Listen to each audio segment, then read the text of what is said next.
नमस्कार, news state पर पहाड़ समाचार देख रहे हैं आप। मैं हूं आपके साथ धीरेन्द्र अवस्थी। मिशन 2022 को लेकर पहाड़ पर सियासी माहौल गरमाने लगा है। उत्तराखंड की सियासत से जुड़ी आज की दो बड़ी खबरें। पहली खबर उत्तराखंड बीजेपी से जुड़ी है और एक और जहां जेपी नड्डा उत्तराखंड में हैं, तो दूसरी ओर आम आदमी पार्टी ने भी कमर कसी हुई है। दिल्ली के डिप्टी सीएम मनीष सिसोदिया आज 2 दिन के उत्तराखंड के दौरे पर रहेंगे, जबकि नड्डा का आज उत्तराखंड का दौरे का दूसरा दिन है। इन तस्वीरों से अंदाजा लगाया जा सकता है कि पहाड़ पॉलिटिक्स गरमाने लगी है। तो दो तस्वीरें आपके सामने हैं। एक तरफ बीजेपी के राष्ट्रीय अध्यक्ष जेपी नड्डा उत्तराखंड के दौरे पर पहुंचे हैं, उनका आज दौरे का दूसरा दिन है। और दूसरी तरफ दिल्ली के डिप्टी सीएम मनीष सिसोदिया भी आम आदमी पार्टी को मजबूती देने के लिए उत्तराखंड के दौरे पर पहुंचेंगे। और उत्तराखंड के रुद्रपुर में हैं बीजेपी अध्यक्ष जेपी नड्डा आज बंगाली समाज के कार्यक्रम में होंगे शामिल। सुबह 11:15 पर यह कार्यक्रम होगा और आशीर्वाद बैंक्वेट हॉल में कार्यक्रम का आयोजन किया जाएगा। तो बड़ी खबर है, उत्तराखंड के रुद्रपुर में आज पहुंचेंगे बीजेपी के राष्ट्रीय अध्यक्ष जेपी नड्डा। पार्टी पदाधिकारियों के साथ में बैठक करेंगे, साथ ही साथ बंगाली समाज के कार्यक्रम में भी 11:15 पर शामिल होंगे। तो रुद्रपुर के आशीर्वाद बैंक्वेट हॉल में यह कार्यक्रम रखा गया है। 11:15 पर बीजेपी के राष्ट्रीय अध्यक्ष कार्यक्रम में पहुंचेंगे। बंगाली समाज की तरफ से यह कार्यक्रम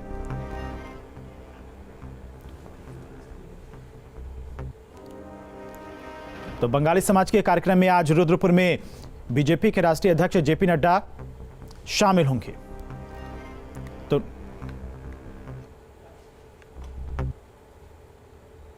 और बीजेपी के अध्यक्ष जेपी नड्डा का रुद्रपुर में पार्टी कार्यकर्ताओं ने ढोल नगाड़ों के साथ में स्वागत किया। यहां आकर नड्डा ने शक्ति केंद्र संयोजक, प्रभारी मंडल अध्यक्ष, विधानसभा विस्तारक और प्रभारियों की महत्वपूर्ण बैठक ली। इस मौके पर मुख्यमंत्री धामी ने कहा कि उत्तराखंड विकास के पथ पर अग्रसर है। केंद्र और राज्य की कई योजनाएं विकास कार्यों के लिए शुरू की गई हैं। जेपी नड्डा के साथ केंद्रीय राज्य रक्षा मंत्री अजय भट्ट भी मौजूद थे। हमारे यहाँ देखिए, बूथ पर भी 6 कार्यक्रम साल भर होते रहते हैं। अन्य पार्टियों का अगर बूथ में देखा जाए तो जब चुनाव आता है, आचार संहिता लगती है, तब वो अपनी बूथ की खोजबीन करते हैं। हमारे यहाँ पर लगातार सक्रिय रहते हैं बूथ। अगर माननीय राष्ट्रीय अध्यक्ष जी अभी कोई आदेश करें तो वो पूरे देश भर में 1 घंटे में फैल जाएगा। हमारे बूथ का सिस्टम इतना मजबूत है और हमारा सिद्धांत है बूथ जीता चुनाव जीता। और हमारे संवाददाता आलोक हमारे साथ जुड़ गए इसी खबर पर तमाम जानकारी के साथ में। आलोक, आज जेपी नड्डा के दौरे का आज दूसरा दिन है। रुद्रपुर में कार्यकर्ताओं को जीत का मंत्र दिया है। क्या कुछ आज का कार्यक्रम है उनका? आपको बता दें कि आज 10:30 बजे से जेपी नड्डा जी का कार्यक्रम शुरू होगा और सबसे पहले जेपी नड्डा जी शहीद उधम सिंह नगर की जो प्रतिमा है कलेक्ट्रेट में, उसका माल्यार्पण करेंगे। उसके बाद 10:55 पर बाबा भीमराव अंबेडकर पार्क जाएंगे, वहां पर भीमराव जी की प्रतिमा का वो माल्यार्पण करेंगे। उसके बाद 11:15 पर रामलीला मैदान में जो बंगाली समाज है, जो बहुत अधिक मात्रा में, अधिक संख्या में रुद्रपुर में रहते हैं, उनको संबोधित करेंगे। 12:45 पर प्रदेश के पदाधिकारी, जिला प्रभारी, जिलाध्यक्ष, मतलब वरिष्ठ जो नेता हैं भाजपा के, उनके साथ वो मीटिंग करेंगे। और 3:15 पर वो टोली बैठक करके इस तरह से 4:45 तक वो पार्टी के विभिन्न कार्यकर्ताओं, पदाधिकारियों से वार्ता करेंगे, संवाद करेंगे और उसके बाद 4:45 पर वो दिल्ली के लिए रवाना हो जाएंगे। ठीक है दिव्य आलोक, तमाम जानकारी के लिए आपका बहुत बहुत शुक्रिया। और बीजेपी के अध्यक्ष जेपी नड्डा 2 दिन के उत्तराखंड के दौरे पर हैं, जहां वो विधानसभा चुनाव को लेकर पार्टी की रणनीति पर मंथन कर रही हैं। दौरे के पहले ही दिन जेपी नड्डा ने शहीद सम्मान यात्रा को संबोधित किया। देवभूमि से नड्डा का संदेश। ये रण बांकुरे की जहां भूमि है, यह धरती क्रांति की धरती है, शांति की धरती है, धर्म की धरती है। कांग्रेस का कमीशन, बीजेपी का मिशन।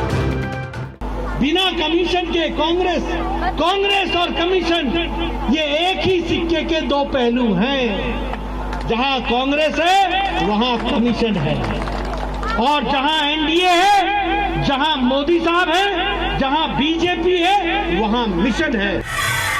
सैन्य शक्ति से सधेगा मिशन उत्तराखंड। कि लगभग 5 लाख एक्स सर्विसमैन परिवार है जो उत्तराखंड का रहने वाला है। यह देश की वीर भूमि का परिचायक है। इस बात को भी हमको समझना चाहिए। उत्तराखंड को जीतने के मिशन पर बीजेपी शहीदों के सम्मान को लेकर यात्रा निकाल रही है। 13 जिलों से होकर गुजरने वाली यात्रा का शुभारंभ पार्टी अध्यक्ष जेपी नड्डा ने किया।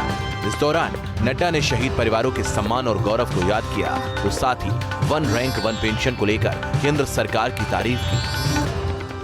7 दिसंबर तक यह लगभग जो है 1734 वीर शहीदों के आंगन से मिट्टी उठाकर ये उनको सजो करके और ये सैन्य धाम पर पहुंचाई जाएगी, और सैन्य धाम में इस मिट्टी का उपयोग होगा।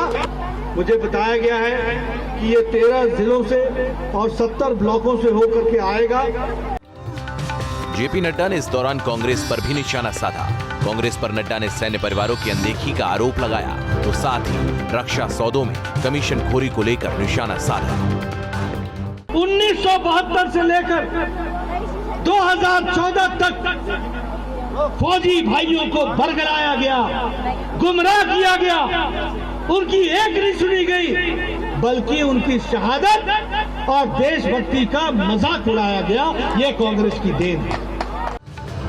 सीएम धामी ने भी इस दौरान मंच से शहीदों को याद किया, साथ ही सैन्य परिवार के संघर्ष पर उन्होंने बात की। मित्रों, मैंने सैनिक की वीरता बाल्यकाल से ही देखी है, पर मैंने उनके परिजनों के संघर्ष को भी देखा है। मैंने उस माँ बाप के दर्द का देखा है जिसका बेटा देश की आन बान के लिए लड़ रहा है। मित्रों, कितना संघर्ष है एक सैनिक के जीवन में, परंतु इसके बावजूद भी वो दृढ़तापूर्वक अपने देश के स्वाभिमान को बचाने के लिए हमेशा तत्पर रहता है। बीजेपी की नजर उत्तराखंड में सेना से जुड़े परिवारों पर है। उत्तराखंड में ऐसे परिवारों की तादाद बहुत ज्यादा है, और ऐसे में बीजेपी राष्ट्रवाद की अलग से चुनावी बिगुल फूंकना चाहती है। Team news state.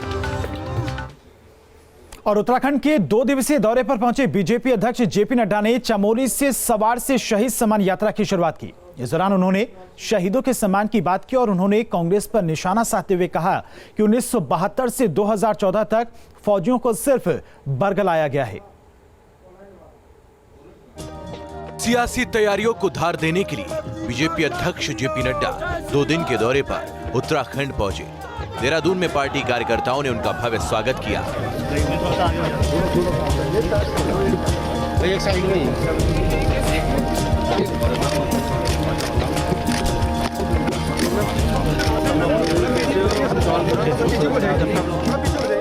बीजेपी अध्यक्ष जेपी नड्डा ने चमोली के सवाड़ से शहीद सम्मान यात्रा की शुरुआत की। रक्षा का सौदा हो और कमीशन न हो, बिना कमीशन के कांग्रेस और कमीशन ये एक ही सिक्के के दो पहलू हैं। जहां कांग्रेस है वहां कमीशन है, और जहां एनडीए है, जहां मोदी साहब है, जहां बीजेपी है, वहां मिशन है। जान लीजिए बीजेपी के राष्ट्रीय अध्यक्ष का मिनट टू मिनट कार्यक्रम। 2 दिन का उत्तराखंड दौरा। सोमवार का कार्यक्रम चमोली के सवाड़ में शहीद सम्मान यात्रा में हिस्सा। अल्मोड़ा, बागेश्वर और पिथौरागढ़ विधानसभा कोर ग्रुप की बैठक। रुद्रपुर में मंगलवार का कार्यक्रम। अंबेडकर नगर ऊधम सिंह की प्रतिमा पर माल्यार्पण। बंगाली समाज के साथ संवाद। पार्टी पदाधिकारियों, जिला प्रभारी, जिला अध्यक्षों के साथ बैठक।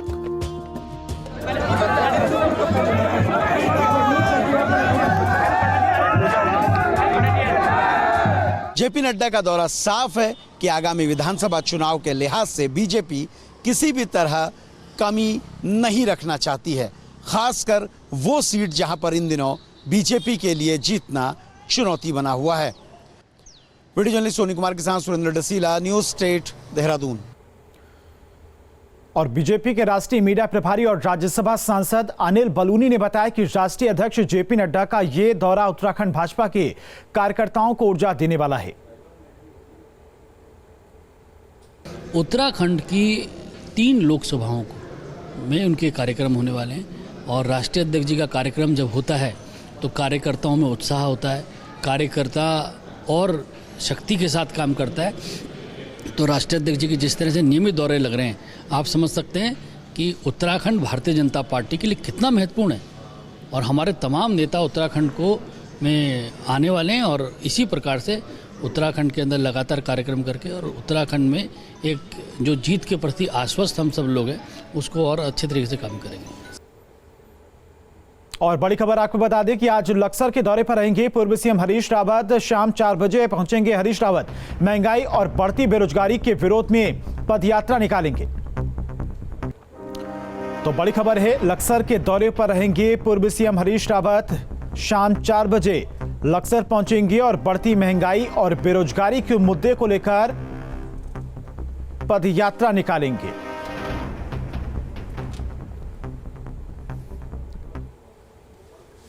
और एक और बड़ी खबर है, लक्सर से खानपुर में 2 गांव जाएंगी अनुपमा रावत। महिला कांग्रेस के राष्ट्रीय महासचिव हैं अनुपमा रावत। दोपहर 2 बजे माडा बेला गांव में जाने का कार्यक्रम है। शाम 4 बजे डोमनपुरी जाने का प्रोग्राम है और पूर्व सीएम हरीश रावत की बेटी हैं अनुपमा रावत। ताबड़तोड़ दौरों से राजनीतिक गलियारों में माहौल गर्म हो गया है। और दिल्ली के डिप्टी सीएम मनीष सिसोदिया आज 2 दिन के उत्तराखंड के दौरे पर रहेंगे, जहां वो कई कार्यक्रमों में शिरकत करेंगे।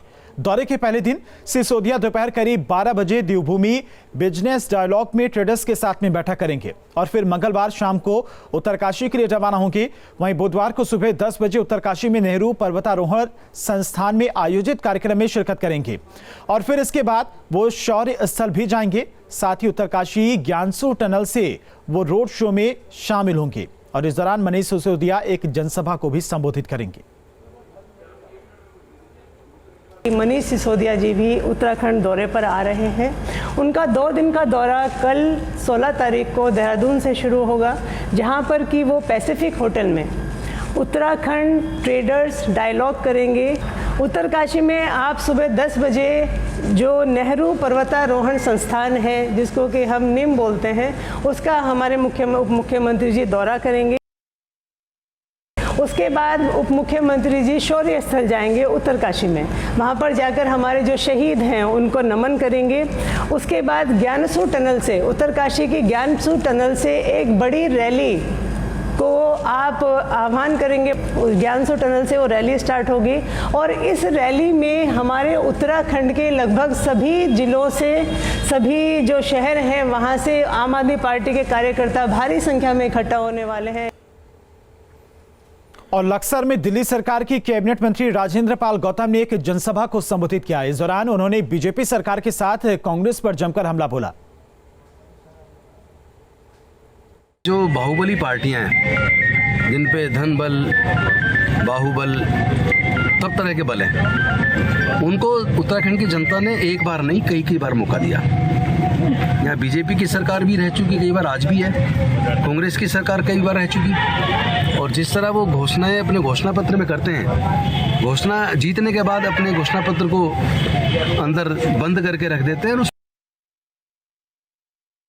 बीजेपी के सारे पुराने वायदे देख लो, केंद्र की सरकार के देख लो, चाहे उत्तराखंड की सरकार के देख लो, किस तरह रोजगार देने की बात की थी, रोजगार तो नहीं दे पाए। महंगाई कम करने की बात की थी, महंगाई कम तो नहीं कर पाए। और रुकते हैं छोटे से ब्रेक के लिए, फौरन लौटते हैं। कांग्रेस नेता सलमान खुर्शीद के नैनीताल स्थित घर पर सोमवार को आगजनी और पत्थरबाजी की गई और इस दौरान उनके खिलाफ जमकर नारेबाजी की गई। इस दौरान कुछ लोगों के हाथों में बीजेपी के झंडे भी देखे गए। घटना की सूचना के बाद पुलिस फोर्स के साथ मौके पर पहुंचे और इस मामले में शिकायत के आधार पर मुकदमा दर्ज कर लिया गया है और घटना की तफ्तीश की जा रही है। दरअसल कांग्रेस नेता और पूर्व विदेश मंत्री सलमान खुर्शीद अपनी किताब सनराइज ओवर अयोध्या को लेकर विवादों में हैं। सलमान खुर्शीद ने अपनी किताब में हिंदुत्व की तुलना आतंकी संगठन ISIS और बोको हरम से की है और हिंदुत्व की राजनीति को खतरनाक बताया है और इसी को लेकर लगातार उनका विरोध हो रहा है।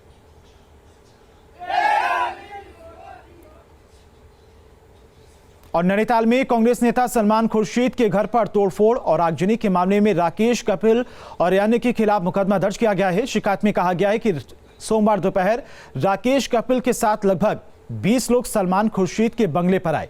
उन्होंने बंगले के सामने हिंदूवादी नारे लगाए और दरवाजे पर डीजल डालकर आग लगा दी। आरोपी ने पिस्टल से खिड़की पर 5 से 6 राउंड फायरिंग भी किए हैं। और बता दें कि कुछ लोगों के आग बुझाने का वीडियो भी वायरल हुआ है। इस घटना के बाद राजनीति में बयान बम भी फूटने लगे हैं।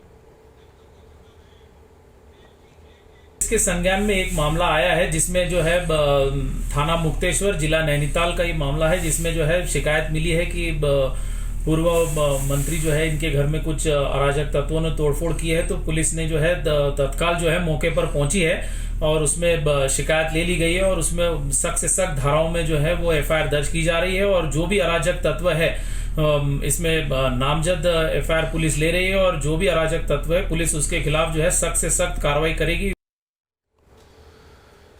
वहीं इस पूरे मामले में सलमान खुर्शीद ने क्या कुछ कहा है, सुनिए। घर के दरवाजे पे आग फेंकी, आग लगाई, दरवाज़ा जल गया। अंदर लकड़ी का घर था तो वो आगे और जल सकता था। शीशे तोड़ दिए गए। और इसको क्या माने कि ये बड़ा शालीन एक व्यवहार है, इसको क्या माने कि ये जो उनको प्रेरित करता है ये करने के लिए, ये हिंदू धर्म करता है। मैं तो नहीं मानूंगा कि हिंदू धर्म उनको प्रेरित करता है। तो कौन प्रेरित करता है, क्या उन्हें प्रेरित करता है, ये सवाल है। और फिलहाल इस बुलेटिन में इतना ही। देखते रहिए न्यूज स्टेट।